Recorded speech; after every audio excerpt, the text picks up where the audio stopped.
So here is the track. It's sitting on a board because this board, I know this board is level. So I leveled it. My workbench is not totally level. So I leveled this board and it's totally level. And I have one of the tracks on here that I had assembled. And as you can see, there's two pieces on top here where this crawler is going to sit. When you get the part, there's a resin piece that looks just like that. I cut this off because this part, that's the only space that's going to hold the crawler, and the crawler is big and it's heavy. So I did not trust this little four of these to hold the bottom of the crawler. Plus you can see it's not totally level, so I'd have to sand it, and then they're going to be all different sizes, and I just didn't trust this little piece, so I made my own piece, and it looks just like this, except it has a bigger area on the top and the bottom, especially the top.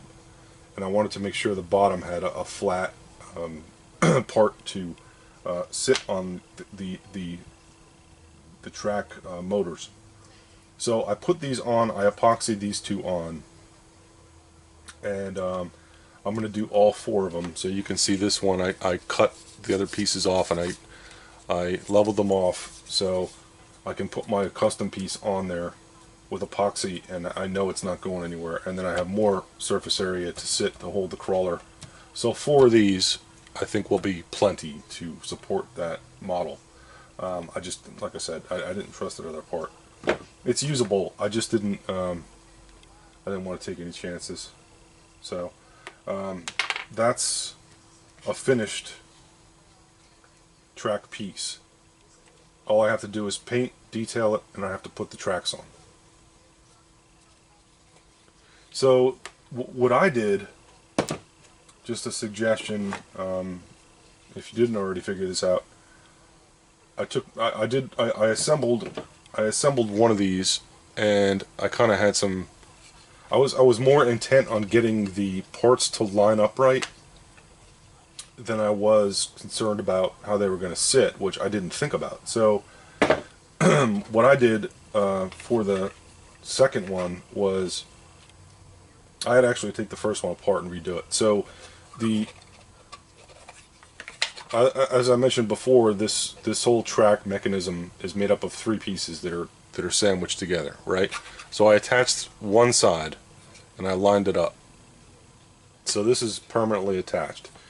The third part, which would be the opposite side, I did not attach yet. So the best thing to do is sit this on somewhere level. Make sure it's level, and then tack it into place with glue. So if you don't, I mean, it may not line up perfectly with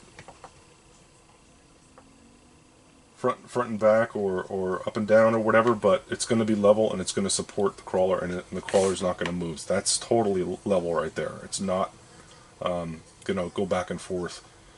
You don't want the whole crawler moving back and forth like a table or something that one of the legs is off. You don't want that. So that's the way I did it. Just make sure that the part's level, and then I used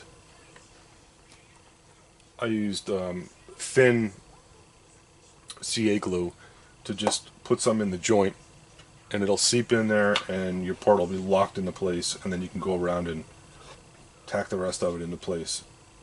So you have a nice level track to deal with. So I'll have four of these. They'll all look like this. And that's what I'm doing right now.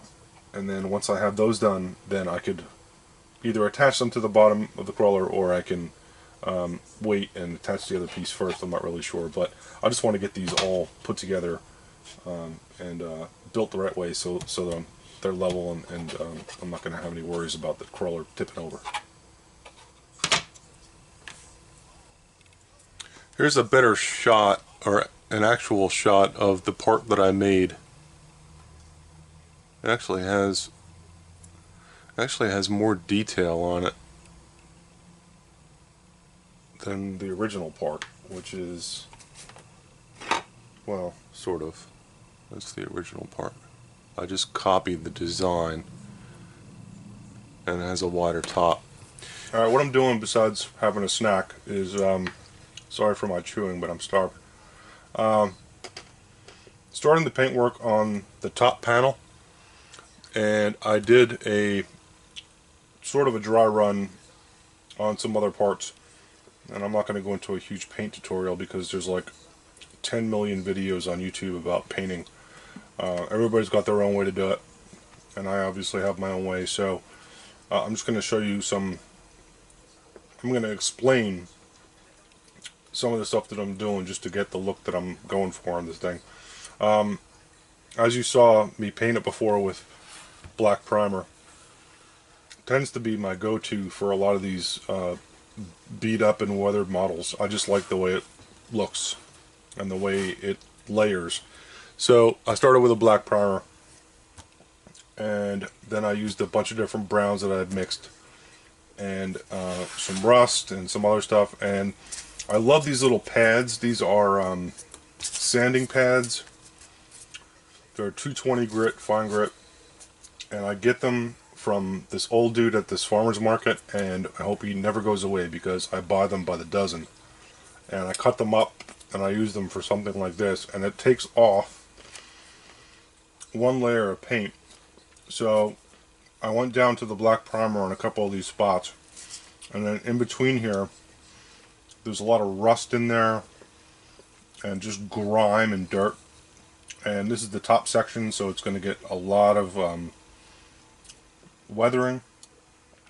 And here I masked off some of these panels with tape, and I went over them lightly with the sanding pad and removed some paint from those panels so they kind of stick out.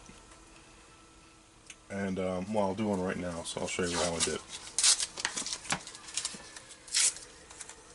I didn't put any clear coat on this yet.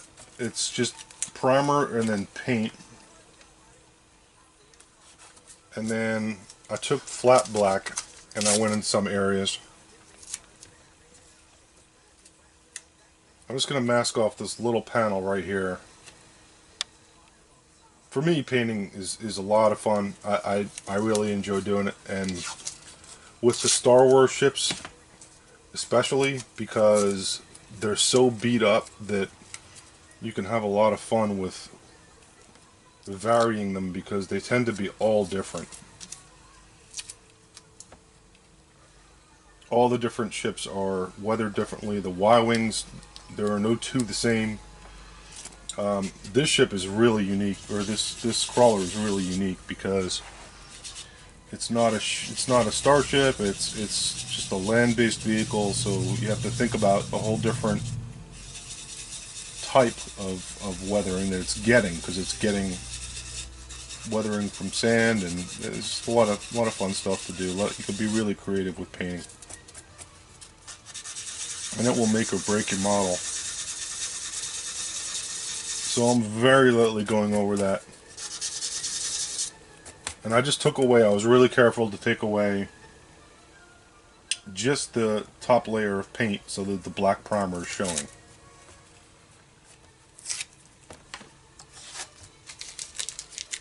So you can see that one panel is sticking out. That's how I want it to look. I want it to look beat up. Maybe they replaced some panels. Maybe for some reason that one got more weather. I don't think I showed the building of this piece. There were two pieces that went in here, and then I put some piping in here and stuff for detail.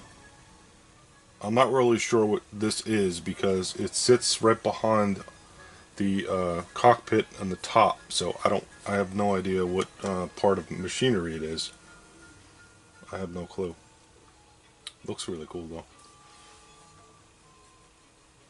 So I still have a lot to do on this, but this is where I'm at. And this is the wheel cover, the tread covers that go on the outside. There's This is 4, there's 8 of them. And these I had painted, weathered, and I had sealed with a satin clear coat, and then hit them with a wash, a black wash. And I'm waiting for that to dry. I could hit that with a hairdryer just to speed up the process, but I'm going to let them do their thing. And then when that's done, and they're good and dry, I'll take off a lot of that black and leave some in certain areas so it looks grimy. So what did I get into here with all these tracks? So there's 8 of these, and I'm trying to figure out the best way to detail them. And once you start mixing colors, you never realize how many colors of sand there is. So I have a bunch of different mixes here for different layers of this sand. So there's going to be mud, and there's going to be loose sand that's actually on the track and on parts of the model itself. And it looks like there's dried mud in between the treads on this specific shot, and this is, I know this is the big prop that was, you know, built for the set, and they went through and I guess they, you know, they put all that detail in. Some of the models that I've seen don't have all that mud in there. They just have the treads kind of on the edges, it looks like with pastels maybe. I kind of like the way that looks. And this is, I started putting some mud in there. So I can't really airbrush all that mud on because it's not going to get in between those treads. So I'll just go through with a paintbrush and do that. And then I'll add some on the, because these outside pieces are caked with mud. And I'll probably put some on the center pieces too, the wheels and gears and stuff. I'm using a lot of model air paints, which I like because they're thin. This is tan earth. Sand yellow is a big one. This is an actual Testors acrylic. This is dark tan. Then I have mahogany rust. Then I have German red brown. And this is a earth brown. And this is khaki. And this is sand. So you go from light to dark, and then you mix according to, I just mix stuff the way it, you know, I want it to look, and then I separate it into these containers so I can play around with, you know, a few drops of this and see what it looks like, shake it up. If I need to lighten it, I'll just use white primer and put that in. So I'm going to go for, you know, a bunch of different layers on here and make these things look like they were trudging through the sand for miles and miles, and they'll have to get dust on them. They're just painted with flat black right now. I started with flat black because I tried dark gray, but I kind of like the flat black because I'm going to lighten it. So that's what I'm doing right now, and I want to make them all look the same. So this is my experiment track right here. So this is what I have so far on the other pieces. This is splashed with a another beige tan mixture, which is darker, and then I'm going to use a lighter one on top of all the other colors that are actually on this. The last thing I did was spray the sand color on there, and you can see there's rust caked in there, and there's black primer showing, and you know, there's a lot of stuff going on these things. Same with this. These you're not really even going to see the majority of them because of the track goes around, and then there's a piece that goes on. Obviously this piece goes on here, so it's going to hide a lot of it, so you're not going to see, you know, a ton of detail here, but you're going to see some of it. So, making things look old, making things look sandy right now, and just going to keep experimenting with this stuff and see how it turns out. Okay, well here's what I ended up with for the test track. There's a lot of mud on there, and then there's sand. Then there's some Tamiya Weathering Master on there. And there's also, yeah, there's some silver in here because the metal, I guess, is maybe ground down. So I think it looks pretty good. So this track goes on. So, and then that piece goes on the outside like that. And that's what we're looking at.